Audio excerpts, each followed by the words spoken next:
Seorang ibu asal Lebanon melahirkan bayi kembar di tengah konflik dengan Israel. Ya, keluarga kecil ini terpaksa tinggal di ruang kelas aula Universitas Lebanon di Sidon.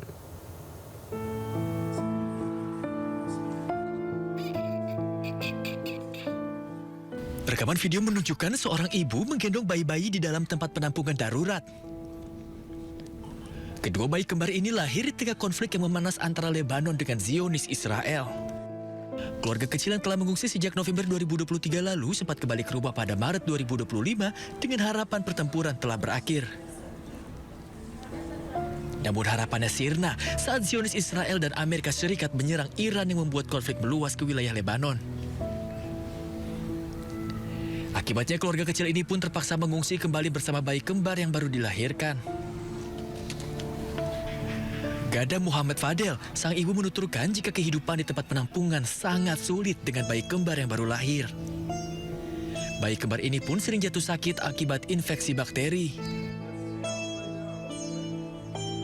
الوضع ما كان في استقرار أكيد كل يوم والتاني كان في تفجير كان في اغتيالات كان في قصف كانت الطيارات المسير والدرونات ما بتفارق منطقتنا يعني وصوت الدبابات مثل أيام نسمعهم صوت رصاص تمشيط الأباتشي يعني كانش في أمان بس كنا نحن على طول نخلق الأمان لحتى نستقر ببيوتنا يعني بعد تهجير سنة ونص وجهزت لهم لمحمد ومهدي وتختهم وجهازهم وثيابهم ليوم فقنا بالليل على اساس انه قالوا في قصف طلع صواريخ كنا ناطرين لنشوف شو القصه فجاه بدقوا لجوزة انه اخلي البيت بدنا نضربه فبهاي اللحظه يعني تحتي بتسلفي في كذا ولد عندهم بدنا نقول لهم ولا تعيط للجيران طلعت من البيت بدون اي شيء يعني ما ظهرت لهم لا جهاز ولا اي شيء والحمد لله يعني مع انه جهازهم هون اللي جابوا لهم اياه احلى من اللي انا كنت مجهزيته بس هداك عن جد انه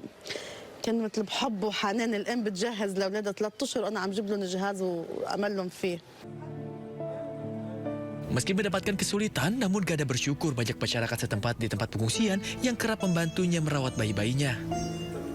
Sementara itu, menurut unit manajemen risiko bencana Lebanon, saat ini terdapat 140.914 pengungsi yang tinggal di tempat penampungan. Sementara 2.089 orang tewas dan 6.762 orang terluka sejak konflik dimulai.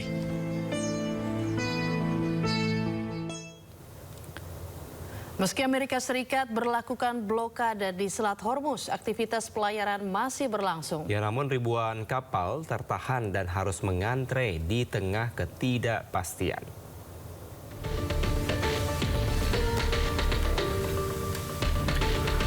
Sebanyak 14 kapal tercatat masuk ke arah Teluk dan 7 kapal keluar dari selat.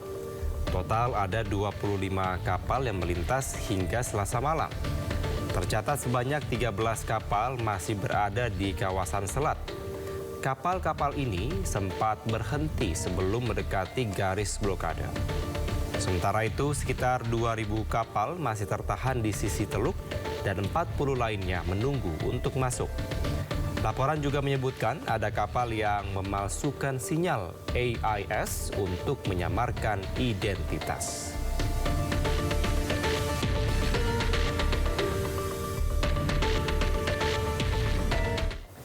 Amerika Serikat dan Iran akan melanjutkan perundingan di Islamabad, Pakistan pada akhir pekan ini. Ya, sebelumnya negosiasi damai antara Pakistan pada pekan lalu berakhir tanpa kesepakatan.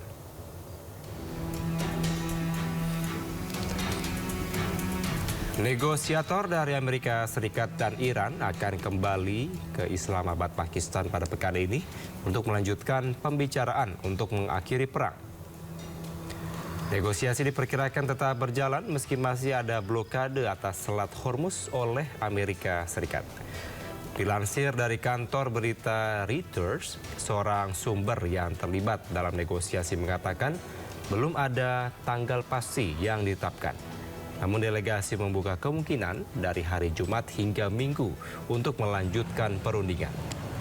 Sementara itu, Presiden Amerika Serikat Donald Trump mengatakan Iran telah menghubungi pada hari Senin lalu dan ingin mencapai kesepakatan. Trump pun menegaskan pihaknya tidak akan menyetujui perjanjian apapun yang memungkinkan Teheran memiliki senjata nuklir.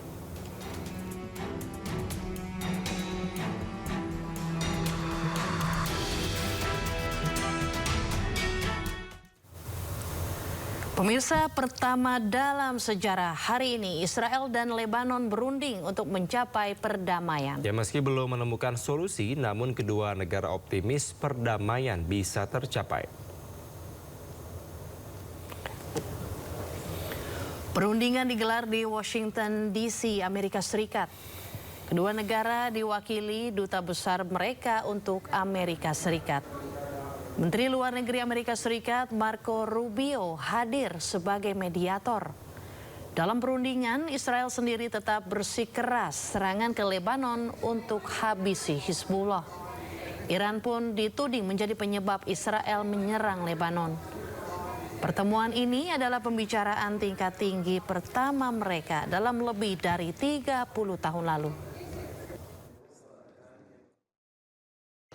Well, first of all, on the first question, it's imperative that there's a complete delinkage between Lebanon and Iran. Iran is the malign influence in the region and around the world, and Hezbollah is their proxy next to Israel. It's like a front operation of Iran against Israel. And now is the opportunity to push them back because they're as weak as they've never been. So there's an imperative to maintain that delinkage. In terms of agreement with Lebanon, we're working on the agreement on every front, on the security front and on the civil front, to try to achieve together a complete peace treaty that the moment we have the security issue solved, we can take the peace treaty and embark on a harmonious relationship like we have with the other. Perdana Menteri Italia Giorgia Meloni angkat bicara terkait pernyataan Presiden Amerika Serikat Donald Trump yang mengkritik Paus Leo ke-14 yang terkesan tidak mendukung Amerika dalam perang di Timur Tengah. Il rapporto dell'Italia con gli Stati Uniti è un rapporto, diciamo, che va avanti da qualche anno, no? Ya, pemirsa, Meloni menyebut bahwa ucapan Trump yang menilai Paus Leo ke-14 buruk dalam hal kebijakan luar negeri adalah hal yang tidak bisa ditolerir. Meloni juga menegaskan meski Amerika Serikat adalah partner strategis bagi Italia, namun untuk hal-hal yang dirasa tidak sejalan, Italia tetap akan mengkritisi tersebut. Termasuk ketika hal yang berbau agama dicampur aduk ke dalam hal yang berbau politis.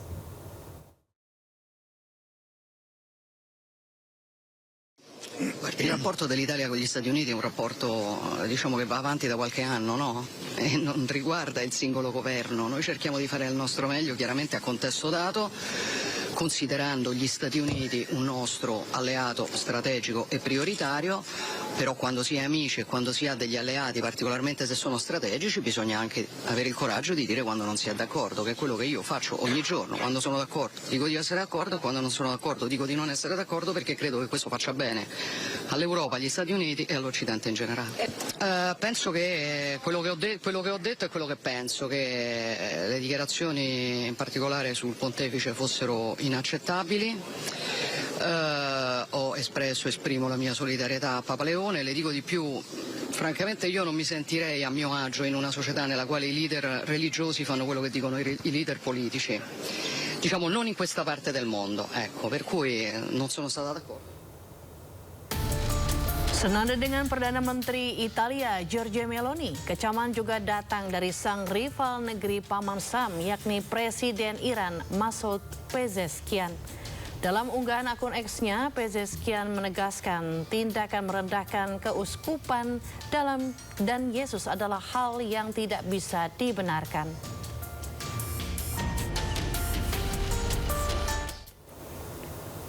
Menteri Pertahanan Syafri Samsudin bertemu dengan Menteri Pertahanan Amerika Serikat Pete Hegseth. Ya, pertemuan membahas penguatan kerjasama pertahanan antara dua negara. Well, Minister Syafri, welcome to the Pentagon. It's an honor to have you. It's an honor to host your team as well. Your visit demonstrates the importance that the War Department places on our growing security relationship, and it is growing and active with Indonesia. In recognition of the important security collaboration we are undertaking, we are announcing today that our two countries are elevating our security partnership to a major defense cooperation partnership. I appreciate your continued support in helping the United States find, return, and protect the remains of our soldiers who fought alongside Indonesians during World War II. The signing of this Memorandum of Understanding in front of us will enable the Defense POW MIA Accounting Agency to recover those missing service members and return them to their families. So thank you, Mr. Minister, for being here, and I very much look forward to our meeting and our productive discussion. Pertemuan Syafri Samsudin dan Pete Hegseth berlangsung di Washington. Keduanya membahas pembentukan kemitraan kerjasama pertahanan. Kerjasama ini akan fokus pada 3 hal, yaitu modernisasi teknologi militer dan pembangunan kapasitas, pelatihan militer profesional dan latihan, serta kerjasama operasional.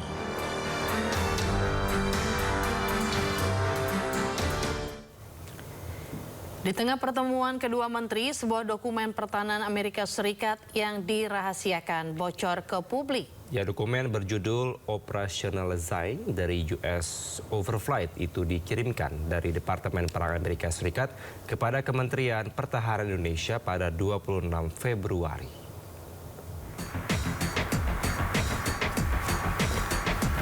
Dokumen tersebut mengusulkan kesepahaman formal di mana Indonesia akan mengizinkan pesawat militer Amerika Serikat untuk melintasi wilayah udaranya untuk operasi darurat, misi tanggap krisis, dan latihan militer yang disepakati bersama. Upaya ini menyusul pertemuan Februari antara Presiden Indonesia Prabowo Subianto dan Presiden Amerika Serikat Donald Trump di Washington. Pertemuan ini dipercaya menandai langkah signifikan dalam memperluas jangkauan operasional Amerika Serikat di seluruh Indo-Pasifik.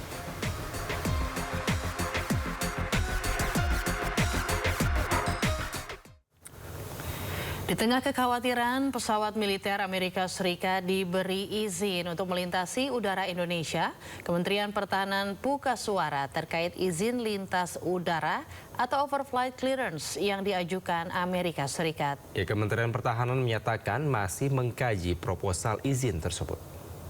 Letter of intent overflight clearance, Kementerian Pertahanan Republik Indonesia menegaskan bahwa hal tersebut merupakan usulan dari pihak Amerika Serikat yang selanjutnya menjadi bahan pertimbangan internal pemerintah Indonesia.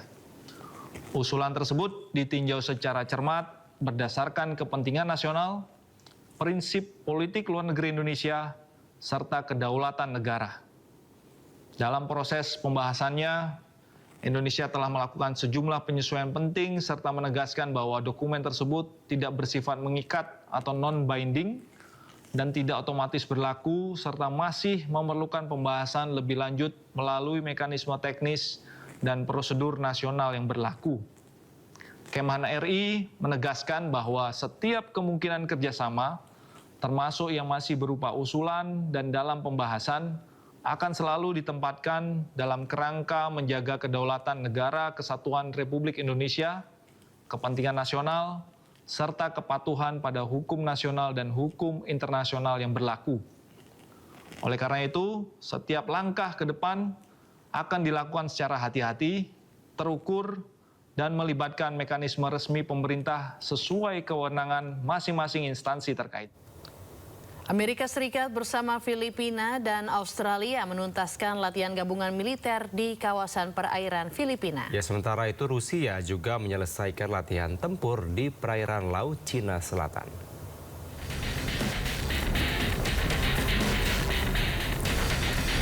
Dalam latihan selama 4 hari, Angkatan Bersenjata Filipina mengerahkan armada tempur canggih, termasuk jet tempur FA-50. Fokus utama misi kali ini adalah memperkuat kerjasama, termasuk pemindahan alat berat dari Teluk Manila menuju Puerto Princesa menggunakan kapal angkut Amerika USS Ashland. Filipina menegaskan kolaborasi dengan negara maju seperti Amerika dan Australia adalah sangat krusial dalam meningkatkan taktis prajurit untuk memastikan keamanan dan stabilitas wilayah di masa depan. Namun di tengah latihan, armada Angkatan Laut Cina dilaporkan memantau jalannya latihan dari jarak dekat.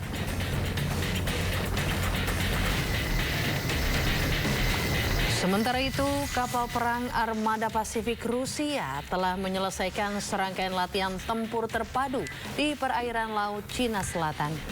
2 kapal korvet unggulan melakukan simulasi dan uji tembak artileri dan senapan mesin dengan target musuh. Latihan ini mencakup pelatihan pengendalian kerusakan sebagai bagian dari kesiapan awak kapal dalam situasi darurat. Gugus tugas ini diketahui bertolak dari Vladivostok sejak 12 Februari lalu dalam misi di kawasan Asia Pasifik.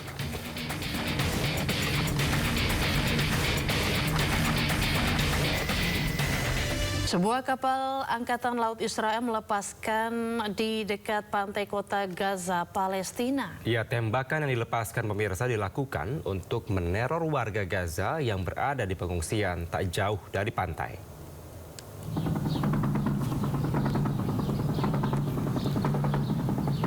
Israel secara sengaja melepaskan tembakan ke arah pantai di barat kota Gaza, Palestina. Tembakan ini dilakukan untuk menciptakan ketegangan secara psikologis dan ketakutan bagi warga Gaza yang berada di tenda pengungsian. Teror Israel ini terjadi saat warga Gaza masih diselimuti duka akibat kehilangan tempat tinggal dan anggota keluarganya.